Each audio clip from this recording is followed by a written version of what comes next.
दिवाळी म्हणजे रोषणाई, दिव्यांचा लखलखाट, सजावट आणि खमंग फराळ. या व्यतिरिक्त दिवाळीसाठी उटणे देखील तितकेच महत्त्वाचे आहे. पहाटे उठून अंगाला उटणे लावून अभ्यंग स्नान करण्याची परंपरा आहे. ही प्रथा गेल्या कित्येक वर्षापासून सुरू आहे. दरम्यान पूर्वीच्या काळी लोक घरीच उटणे तयार करत होते, पण हल्ली बाजारात वेगवेगळ्या प्रकारचे सुगंधी उटणे ग्राहकांसाठी आता उपलब्ध आहेत. बऱ्याचदा या उटण्यांमध्येही हानिकारक रसायनांचा समावेश केला जातो, ज्यामुळे त्वचेवर दुष्परिणाम होण्याची शक्यता असते. त्वचेचे नुकसान टाळण्यासाठी घरच्या घरी तयार केलेले उटणे वापरून बघा.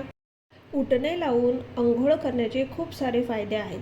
जसं की आपली त्वचा कोरडी पडत नाही, आपली जी त्वचा आहे ती उजळते, अंगावरील जे केस असतात ते दूर होतात. असे बरेच सारे उटणे लावण्याचे फायदे आहेत. तर चला तर मग बघूया घरच्या घरी आपण सुगंधी आयुर्वेदिक उटणं कसं तयार करू शकतो.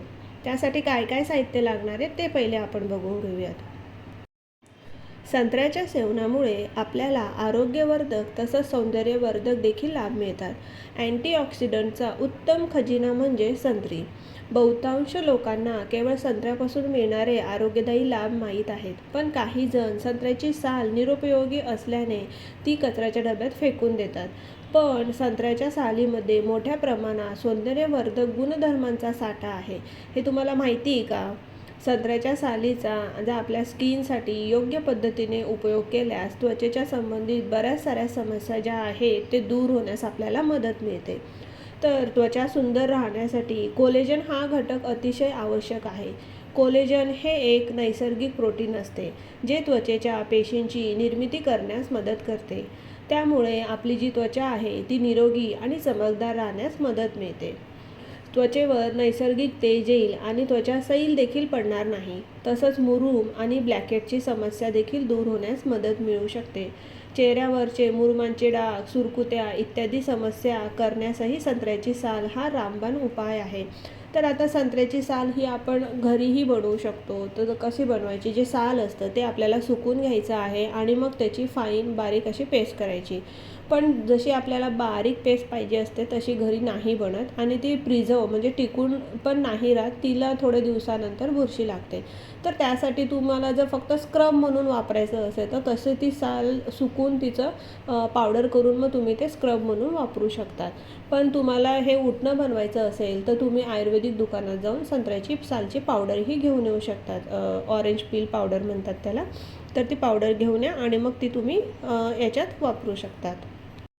आता दुसरा पदार्थ आहे चंदन पावडर. तर त्वचेचे सौंदर्य वाढवण्यासाठी शतकानुशतके चंदन पावडरचा वापर केला जात आहे. चंदन पावडर त्वचेला काय करतो? थंड करत असतो. जसं की ऊन लागल्यामुळे आपलं सनबर्न होते, काळे डाग, पिगमेंटेशन अशा खूप साऱ्या समस्या सुरू होतात. या समस्यांमध्ये चंदन पावडर जर आपण वापरली तर आपल्याला खूप सारे फायदे याचे भेटू शकतात. चंदन पावडर त्वचेला खोल साफ करून चमक टिकून ठेवण्यासाठी मदत करू शकतो. त्वचेवर दररोज चंदन पावडरचा वापर केल्याने टॅनिंगची समस्या पण दूर व्हायला मदत होते. आता तिसरा घटक आहे गुलाब पावडर, म्हणजे गुलाबाच्या ज्या पाकळ्या असतात त्याची पावडर. तर गुलाबाच्या नाजूक पाकळ्यांमध्ये आरोग्यासाठी लाभदायक विटॅमिनचा मोठ्या प्रमाणात समावेश केलेला असतो. यामध्ये त्वचा सुंदर आणि मऊ होण्यास फायदेशीर असणारे कित्येक असे घटक आहे, जसं की विटॅमिन ए आहे, विटॅमिन सी, विटॅमिन ई, लोह आणि कॅल्शियम. तर हे गुलाबाच्या पाकळ्यांची पावडरही आपण या उटणामध्ये हे वापरणार आहे. आता पुढे आहे मुलतानी माती. तर मुलतानी मातीच्या वापरामुळे त्वचा सुंदर आणि छान होते. चेहऱ्यावर असणारे काळे डाग, पिगमेंटेशन हे देखील मुलतानी मातीच्या वापराने कमी होण्यास मदत होते. या मातीमध्ये मिनरलचे प्रमाण जास्त असल्या कारणाने याचा त्वचेला खूप सारा फायदा होतो. या मातीचा लेप जर चेहऱ्याला लावला तर आपली त्वचा जी आहे ती मऊ आणि ग्लोईंग होते. फार पूर्वीपासून सौंदर्य उत्पादनामध्ये कडुलिंबाचा वापर केला जातो. तर ही कडुलिंबची पावडर आहे. कडुलिंबाचा फेस पॅक त्वचा उजळण्यासाठी, काळे जे डाग असतात, लालसरपणा असतो, बारीक रेषा असतात, सुरकुत्या कमी करण्यासाठी असतो. त्यानंतर कडुलिंबामुळे आपली त्वचा निरोगी राहण्यास मदत होते आणि जास्त करून कडुलिंबाचा जो वापर असतो तो मुरूम जे पिंपल्स असतात त्याच्यावर उपचार करण्यासाठी केला जातो. त्यानंतर हे आहे रिठा. तर रिठाचा वापर जो असतो तो केस धुण्यासाठी म्हणजे शॅम्पू वापरण्यासाठी देखील म्हणून रिठाचा वापर केला जातो. तर स्किनसाठी याचं काय गरज आहे, तर आता हे सगळे जे घटक घेतले आहेत तर हे याच्याने आपली त्वचा जी आहे ती कोरडी, म्हणजे हे सगळे कोरडे घटक आहे, तर त्याला थोडा मॉइश्चर करण्यासाठी, फेस येण्यासाठी आपण हा रिठा इथं वापरणार आहेत. तर रिठा हा शरीरासाठी चांगला असतो. आता ही आहे हळद. माझ्याकडे ही कस्तुरी हळद आहे. स्किनसाठी आपल्याला आंबे हळद किंवा कस्तुरी हळद ही वापरायची असते. तर हळद काय करते, आपले जे काळे डाग असतात चेहऱ्यावरचे ते दूर करण्यास मदत करते आणि नैसर्गिक चमक आपल्या चेहऱ्यावरही आणते. आणि शेवटी एकदम महत्त्वाचं म्हणजे बेसन पीठ.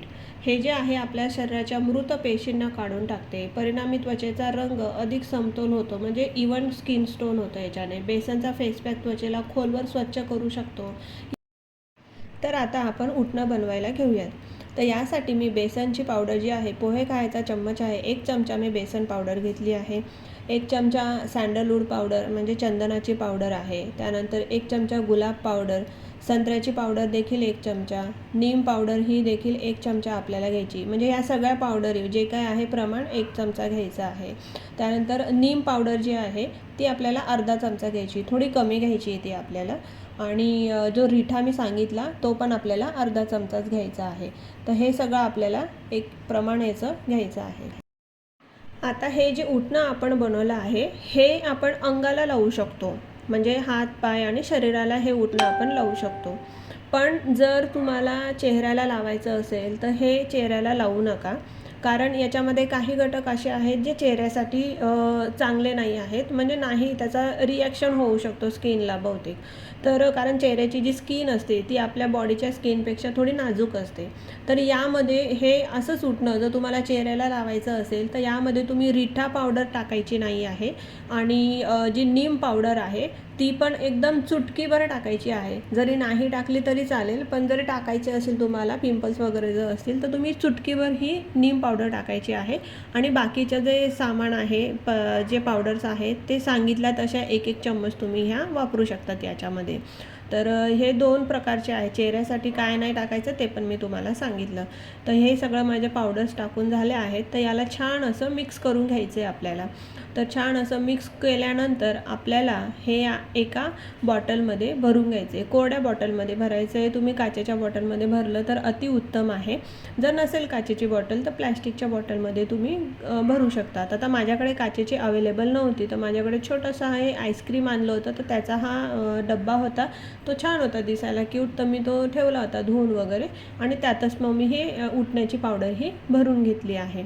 तर आता हे उटणं वापरायचं कसं, तर आता 1 चम्मच हे उटणं पावडर घ्यायचं आहे. आणि हे 1 चम्मच पावडर याच्यामध्ये तुम्ही गुलाबजल टाकू शकता, किंवा तुम्ही कच्चं दूधही टाकून हे तुम्ही अंगाला लावू शकतात. म्हणजे तुम्हाला जसं पटतं तसं तुम्ही करा. हे उटणं मी फक्त दिवाळीतच नाही तर 12 महिने मी हे वापरते माझ्या स्किनसाठी.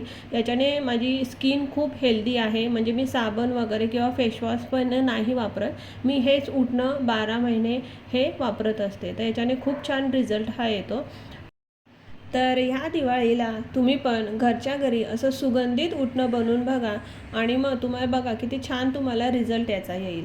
खूप छान असा स्किनला हा रिझल्ट येतो. तुम्ही दिवाळीलाच काय, तुम्ही पण 12 महिने हे उटणं नक्की वापरणार सगळेजण. तर चला, तुम्हाला हा माझा व्हिडिओ कसा वाटला, आवडला का नाही, तुम्हाला हेल्पफुल आहे का नाही, तर हे मला कमेंट बॉक्समध्ये नक्की कळवा. तर चला, भेटूया पुढच्या व्हिडिओमध्ये. तोपर्यंत टाटा, बाय बाय.